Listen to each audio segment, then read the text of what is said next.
हमारे आरएसएस के भाई कहते हैं, विश्व हिंदू परिषद के लोग भी कहते हैं कि इस देश में रहने वाला हर व्यक्ति, हर इंसान हिंदू है, लेकिन इसकी कोई दलील नहीं है।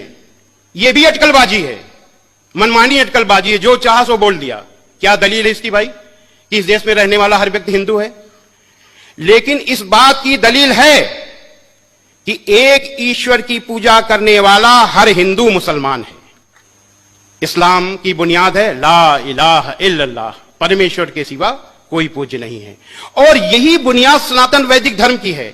संसार के सबसे पुराने ईश ग्रंथ ऋग्वेद के मंडल 1 सूक्त 7 का 10वां मंत्र है, इंद्रम वो विश्व तस्परि हवा महे जनेभ्या अस्माकम अस्तु केवलः। ऐ मनुष्यों, तुमको अत्यंत उचित है कि मुझ एक परमेश्वर को छोड़कर किसी दूसरे देव को कभी मत मानो, क्योंकि पूजा करने योग्य एक मुझ परमेश्वर को छोड़कर कोई दूसरा देव नहीं है। श्रीमद् भगवद गीता में है, मत्तः परतरम नान्यत् किंचिदस्ति धनंजय। पूजा करने योग्य मुझ परमेश्वर से के अलावा कोई परमेश्वर नहीं है। इस्लाम गुस्सा करने का मजहब नहीं है, इस्लाम लड़ाई करने का मजहब नहीं है, इस्लाम जबरदस्ती करने का मजहब नहीं है, इस्लाम बदला लेने का मजहब नहीं है। इस्लाम शांति का मजहब है, दया का मजहब है, माफी का मजहब है। इस्लाम दिल जीतने का मजहब है। इस देश में जिसने अहिंसा को पकड़ा वो जीत गया। कुरान में भी यह अहिंसा मौजूद है। अहिंसा का मतलब मन वचन कर्म से अहिंसा, नॉन वायलेंस।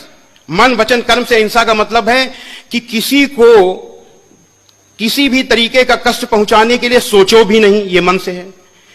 कोई ऐसी बात मुंह से बोलो नहीं कि उसको कष्ट पहुंचे, ये वचन से है।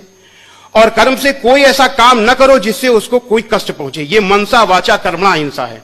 और ये मनसा वाचा कर्मणा अहिंसा कुरान मजीद में मौजूद है।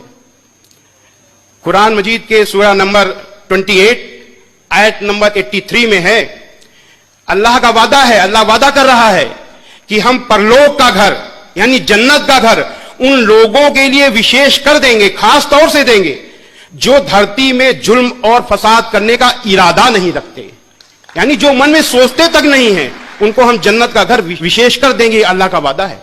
यह है मन से अहिंसा। वचन से कुरान मजीद के सूरा नंबर 41 आयत नंबर 34 में दिया हुआ है, भलाई और बुराई बराबर नहीं हो सकती, तो लोगों की सख्त बातों का ऐसे तरीके से जवाब दो जो बहुत अच्छा हो। ऐसा करने से तुम देखोगे कि जिसमें और तुम में पहले दुश्मनी थी, अब वो तुम्हारा गहरा दोस्त है।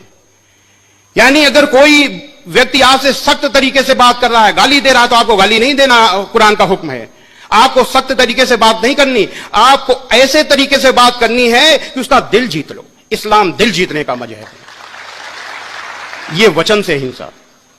और कर्म से सूरा नंबर 5 आयत नंबर 32 में है, जिस किसी ने एक निर्दोष का कत्ल किया तो मानो उसने सारे इंसानों का कत्ल कर दिया, और जिस किसी ने एक निर्दोष को बचाया तो मानो उसने सारे इंसानों को जीवन दे दिया, जान डाल दी, सारे इंसानों में जीवन डाल दी।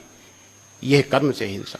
यही है इस्लाम की मनसा वाचा कर्मणा अहिंसा। और अगर इस अहिंसा को अपनाया गया होता तो आज इस देश की हालत दूसरी होती। इस अहिंसा की तरफ देखा भी नहीं गया। और वो हिकमत मौजूद है कुरान मजीद में, वो हिकमत मौजूद है, अल्लाह की हिकमत है। वो अल्लाह की हिकमत कहां है? सूरा नंबर 3 आयत नंबर 64 में है कि आओ एक ऐसी बात की ओर जो हमारे और तुम्हारे बीच समान है कि हम परमेश्वर के सिवा, ईश्वर के सिवा किसी की बंदगी न करें। यह अल्लाह की हुकूमत है। इस प्लेटफॉर्म को अगर पकड़ा गया होता तो हम कामयाब, कब का कामयाब हो चुके होते, लेकिन हमने इसको नहीं पकड़ा।